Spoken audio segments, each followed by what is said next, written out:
Greetings, scouts, friends, family, and staff of Troop 123. How is everybody doing tonight?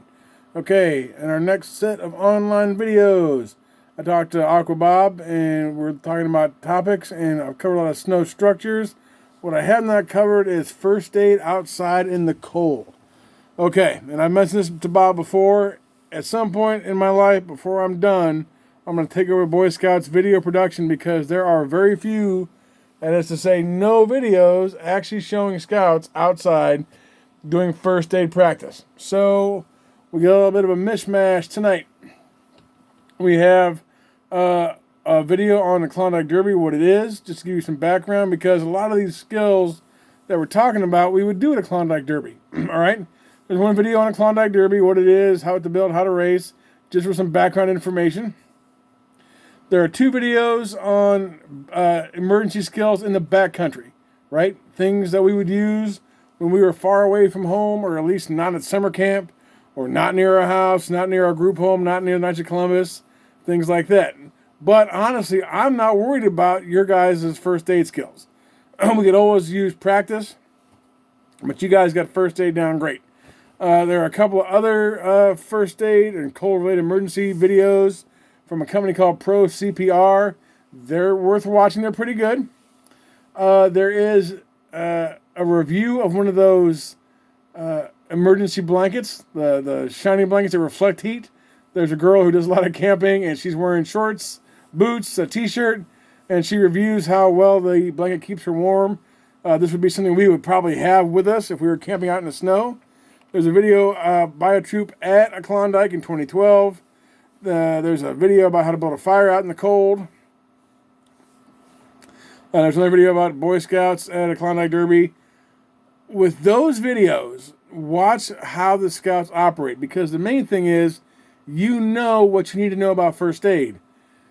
We can all do this stuff when it's 70 degrees at summer camp. When it's 65 and sunny in April, or 75 and sunny in June or July, or 85 and dry and hot in August.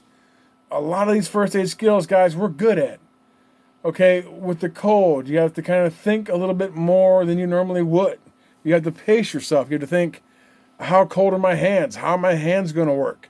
Am I wearing the right stuff? So all these things we talk about, layering, staying warm, how to stay warm and dry, it all kind of comes together when we're outside doing it. If somebody gets a cut at summer camp, and we sit down at the picnic shelter and it's 75 degrees, and I put a Band-Aid, we clean it, we dress it, we put a Band-Aid on it, we're good to go. What if somebody cuts their thumb or their hand when we're cutting wood at a Klondike and it's 15 degrees? Your body's just going to operate differently. So in these videos about troops at Klondikes, these videos of troops building fires, just watch how the scouts use teamwork, watch how they layer, watch how fast or slow they move, because you might move a little bit slower when it's cold outside, right? Just kind of watch how they do what they do in the cold. Cold changes everything. The last two videos are kind of hardcore. Stuff that we're probably not going to do. One actually shows an avalanche rescue crew practicing for some backcountry evacuation. They're assuming somebody is cross-country skiing way out in the middle of nowhere, way beyond wherever we would go. And there's an avalanche, and so the first aid teams are probably going to ski in to save this guy or girl. They have a rescue sled. Again, really cool. The very last video is a guy in a canvas tent, not unlike what we use at summer camp. Well, his has got a stove in it. He's ready to go. It's minus 30 degrees Celsius, which is about, I think, minus 28 degrees Fahrenheit. So everything you see this guy doing, I don't think he says a word. Everything he's doing is about minus 28 degrees Fahrenheit. So when you watch him, really watch what he's wearing as he moves around his little campsite. I think he's with somebody else, but he might be alone. As he chops wood, as he sharpens his axe, as he starts a fire, watch how well he is dressed in layers. And watch how he takes off more to do things when he's more active, because his body's making heat. Watch how he knocks the snow off his tent. That tent's no good if that fire gets hot and all that snow melts and his tent's wet in the inside. Again, just kind of watch those last two videos. I am never going to be on a ski rescue team, but it is still cool to watch them practice what they do in really cold weather with a lot of snow. And in that last video, minus 30 degrees Celsius. I like the cold. I'm not going out with that guy anytime soon. I don't care how cold I like it. Not with that guy. But watch how he just paces himself. Every task he does, it may take longer than it would take you or I to build a fire in summer. But he's got a pace. He's got a cadence. He knows what he's doing.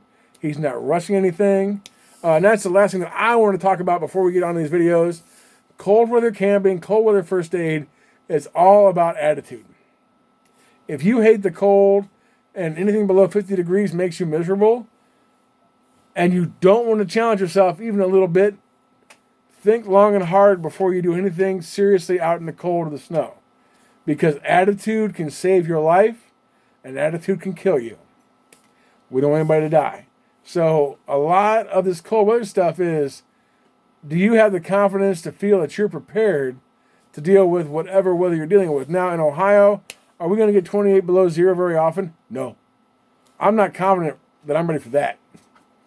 But I am confident in what I've learned from scouts and scouting over the last 35, 40 years, that if it's 10 degrees, I can build a fire. If it's 10 degrees, I can cook food. If it's below zero, I can cook food and stay in a tent. I'm that confident. It wouldn't be easy. It might not be as fun as summer camp, but we can do it. That's what scouts can do for us. So again, as you watch all these things, whatever you take away, keep in mind having a positive attitude.